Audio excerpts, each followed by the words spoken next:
Today we're going to take a look at how to graph trig functions with our calculator. And I am more specifically going to focus on the TI-84 calculator family.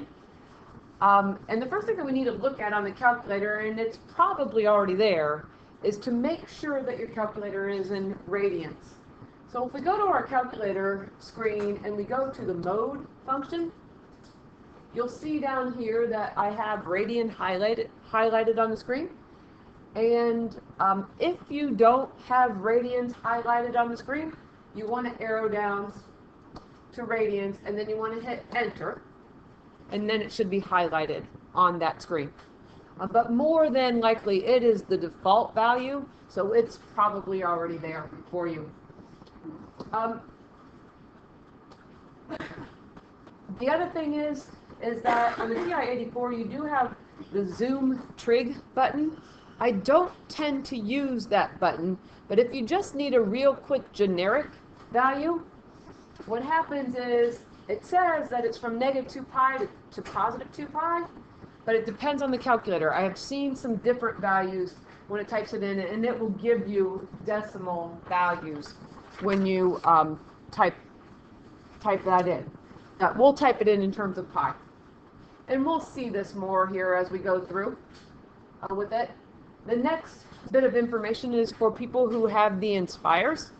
I tried to talk to them individually to get you going in the right direction, but you do want to go to your menu button to help you find or help you get the Windows settings that we're going to be typing in as well.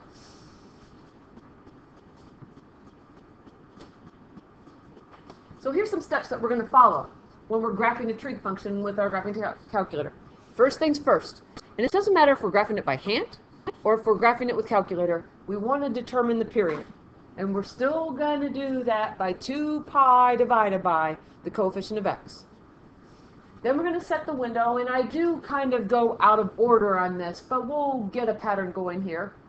We're going to set the x minimum to the negative value of our period. We're going to set the x maximum to be the positive period value. And then we're going to set the x scale to whatever the period is divided by 4. And we don't have to be specific. We can just type in the period and we can divide by 4. We don't have to come up with the value and then type it in, which is nice. The y max and min can be -4 to 4. On most of our graphs today that we're working with, it's going to be -5 to 5. Just look at the scale of the grid that you're provided and use that. Watch out for the scale on the y value. But as we turn our paper over here, this is going to allow us to get more specifically into the graphing. And actually, the way I'm going to approach it is I'm going to draw this by hand. And then once I have it drawn by hand, then I'm going to use the calculator to check our values. So it's just more additional practice of graphing sine and cosine. And like I said, the very first thing that we want to do is we want to figure out the period. And to figure out the period, we're going to take 2 pi divided by 2, and I'm going to draw an arrow because it's that 2 right there. 2 pi divided by 2 is pi. 1, 2, 3, 4 is where we're going to put that pi. So half of that is pi over 2, and now we have a good scale on our calculator. So eventually what we're going to put in our calculator is our x minimum is going to be negative pi, and our x maximum on our calculator is going to be positive pi, and our scale is going to be pi divided by 4. But I want to approach this by graphing by hand and then using the calculator to check it. So a couple things. We know that the amplitude is the number in front of the function. In this case, it happens to be 2. We already determined our period. That was the first thing that we did. The only other piece of information that we get from this equation is we have -3, and -3 means that we're going to translate our graph down 3. And again, you may want to use a highlighter, you may want to use a colored pencil. to draw in the down 3. There's our down 3. And I'm also going to put a yellow line here on the y-axis, because the way that I think of it now is where we have the yellow is where our axis is. So then we ask ourselves, does cosine start at 0 or does it start at 1? And we think it starts at 1, except that our amplitude is 2 now. And remember, it's going to be 1 times 2. It's not 2 up from 1. So we start where the 2 yellow lines intersect. We're going to go up 2. And with cosine, it starts there, and then we go 1, 2, 3, 4 spaces, and it ends there. Those are the 2 high points of our graph. Then we're going to graph our low point of the graph, which is going to be down 2 here in the middle. Down 2, that's the low point, and then we put our middle points on, which are going to be here and here. So here, when we connect our picture, is 1 period of the cosine function, and then we can simply copy that for another period, which is going to have a point here, here, here, and here. So there's our second period of it. And what we're going to use our calculator for now is we're going to check, is that the right answer? So we come over here into our y equals, and we type in this function, 2 cosine of 2x, close the parentheses, minus 3. And then I'm going to go to the window. Again, we do have a zoom trig, but I want to be specific here. I want my x minimum value to be negative pi. So I'm going to type in negative and pi. Pi is on the caret button. Notice how it takes the pi symbol and turns it into a pi decimal. Same thing's going to be here. Now the x max is going to be the positive value of our period, which is pi. And then our scale is going to be pi divided by 4. Every single time it's divided by 4. Remember, I'm always counting 1, 2, 3, 4. Put in our value. Now in terms of our picture here, again, on our graph, we have negative 5 to 5. So we're going to say, instead of negative 10, we're going to go negative 5 to 5. And I'm going to leave the scale on 1. So now we have everything that we need. And I'll scan it in here. Pull it down a little bit, maybe. Is the picture that we drew on the calculator the same picture that we drew on our graph? And it is. So let's try another one. If anything, it's more practice here for graphing our different functions. Problem number 2 is a sine graph, and the period is where we want to start with this. So our period is going to be 2 pi divided by 1/4. If you have to type in that value on your calculator, it's 2 divided by 1/4. If you don't, then it's going to be 2 pi times 4 over 1, because when dividing, don't ask why, put the second one to multiply. So 2 pi times 4 is 8 pi. So once we get that value, 1, 2, 3, 4 on our grid, and we're going to put in the 8 pi. And then we can put half of it in, and that gives us at least enough of a value so that we've got some scale on our calculator. And then, eventually, when we do use our calculator, we're going to put in negative 8 pi and positive 8 pi. And our scale is 8 pi divided by 4. It's always divided by 4, which is 2 pi. If you type in 8 pi divided by 4 for your scale, it's fine. The calculator will do the math for you. 2 pi will be slightly quicker for me, maybe, depending on how temperamental it is. But let's graph it by hand first, and then we'll go ahead and check it with our calculator here. The amplitude. Well, the amplitude is 3. It's not negative 3. What does the negative do to our function? Well, it reflects our graph over the x-axis. So we need to reflect it.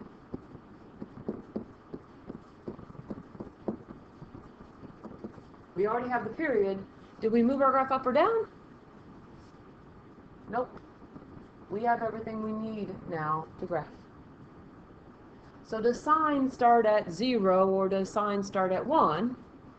Well, this time sine is going to start at 0. And when we draw that in, sine starts at 0, sine ends at 0, and sine's got a middle value that's also 0. And then typically what happens with the sine curve is we go up to 1 and then we go down to 1, except that we have an amplitude of 3 that reflects over the x-axis. So instead of going up to 1, we're going to flip it over and go down to 3, because the distance from the midline is 3 now instead of 1. Over here, at our second value, this is where we're going to go up to 3. And here's our basic, our 1 period of our sine curve. And once we get 1, then what we want to do is we want to copy that graph. So we're going to keep going along this pattern.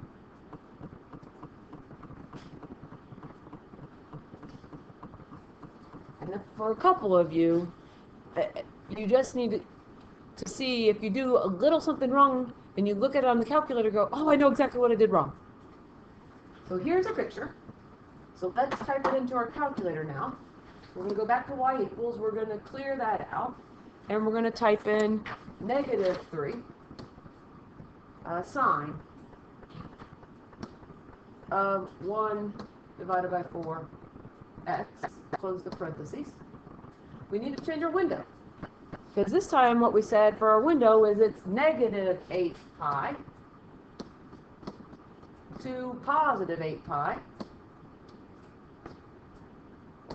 And our scale is 8 pi divided by 4, which you can type in, but 8 divided by 4 is 2 pi.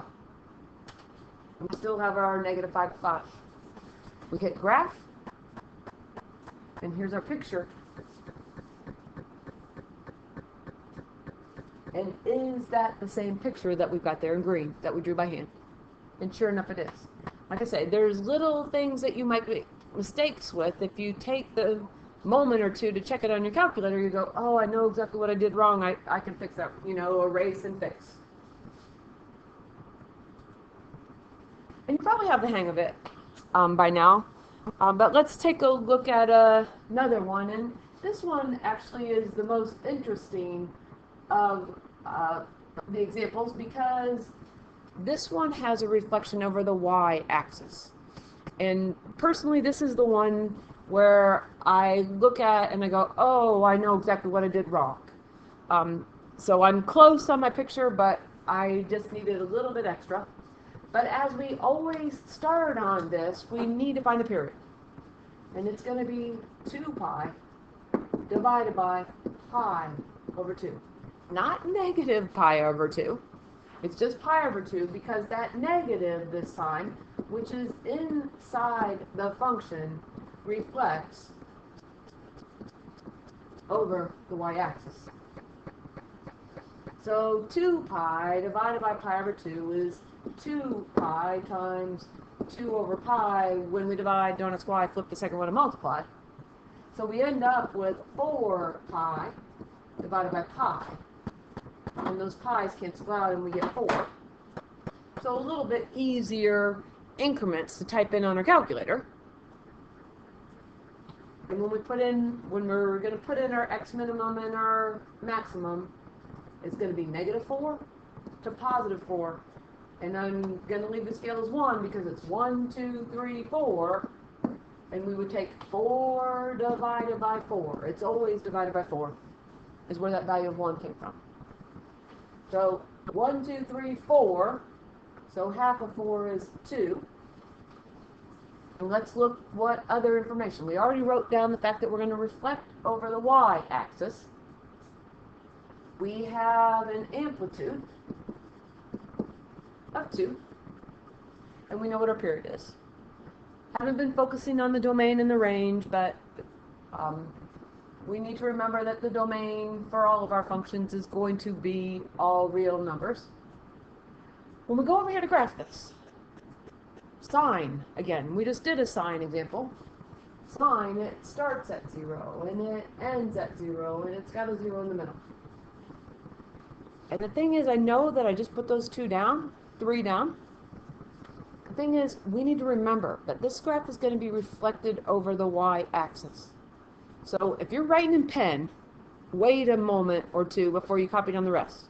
Because this is truly what I do when I'm graphing this for reflect over y. Well, I know in general that we're going to go up first, and then we're going to go down second on a sine function. I went up to 2 and down to -2. But this graph says reflect over the y-axis. So our point here at 1, 2 needs to be flipped over. We need to fold this graph right down the line, the y-axis. And really, this point is actually going to land right here when we fold it. And this point over here, which is the 1, 2, 3, -1, we're going to go 1, 2, 3 to the left. Sorry, -2. 3, -2. It flips over there. The zeros are here. And now we have the graph reflected over the y-axis. And we need to maintain the pattern. So the reason I said if you're writing in pen, don't write it down, is because we're not going to have a point right there. So we're not going to have a point right here. When we finish this graph, we're going to have a point here, and we're going to have the point there. And especially with the reflection over the y of a sine graph. The nice part is that cosine graph is already symmetric with respect to the y-axis. Sine isn't. So now that we've got the picture drawn, then we pull up our calculator and let's check it. So to go back to y equal, we can clear out, I might be able to change this, so it's going to be just 2 sine, and then it's going to be negative pi divided by 2x, and close our parentheses. We go to the window. What we said in this particular case is that our x minimum is going to be -4. Our x maximum is going to be +4. And 4 divided by 4 is 1. And we can still leave our graph of -5 to 5. Now we can look at the picture.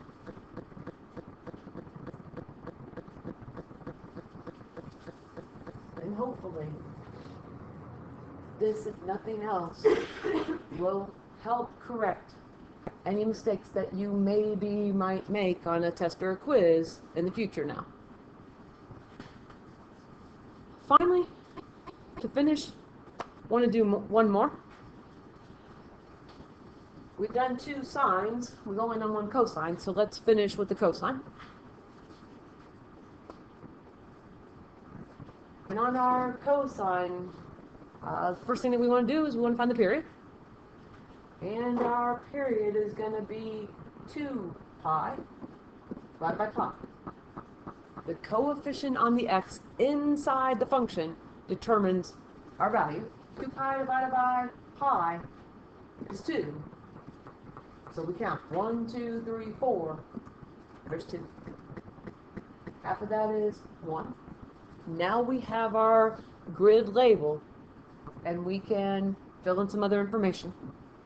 Our x minimum, when we put it in on our calculator, is going to be -2. Our x maximum is going to be +2. Our scale this time is 2 divided by 4. And if you want to write 1/2, write 1/2. If you want to write 0.5, write 0.5. Just be careful with the scale.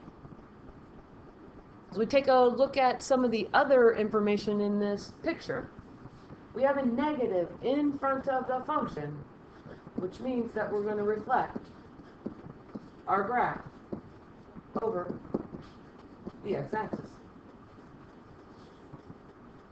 We have a 3 in front of our function. Well, that means that we're going to vertically stretch it. That also means that our amplitude is going to be 3 instead of 1. 1 times 3 is 3. And then we have a +2 at the end of our equation, which means that we're going to move our graph up 2 spaces. And whenever we do that, I want to put in the highlighter up 2. Wrong highlighted color, but it'll work. And then let's leave our line there. So when I put that one in the green highlights instead of the yellow highlights this time, think of that as the axis. So where those 2 lines intersect is the origin. Because as we get ready to graph this cosine function, what's going to happen then is we know that our amplitude is 3. In cosine, typically it starts at 1, but 1 times 3 is 3. So normally what we do is we'd start at the origin and we'd go up 3, except that also we need to remember our graph reflects over our x-axis. In this case, it's going to reflect over that green horizontal line, and we're going to go down 1, 2, 3. And once we can get the first point, then we can get the rest of it, because we start at that point I just made, and then we're going to finish at this point. Those are the low points on this graph. So now I'm going to go to the middle and go, we went down 3, so we need to go up 3 in the middle. And then really the midpoints are going to be here. And now what we've got is we've got that picture. We've got one period of the cosine function, and we can draw one more period of it, because that's what we're going to put in our calculator. Here, here, here, and here. Now we have 2 periods. And we draw it in. Go back to y equals. Clear out our function. And type in -3 cosine of pi x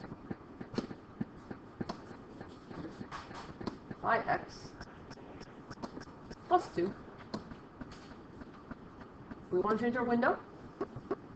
Our window, we want our x minimum to be -2. So type in the 2. And +2 for our max. Our scale is 2 divided by 4. It's always 2 divided by 4, which is going to convert to the 0.5. And on these particular grids here, we've got -5 to 5. We type this in, we hit graph. And there's the picture.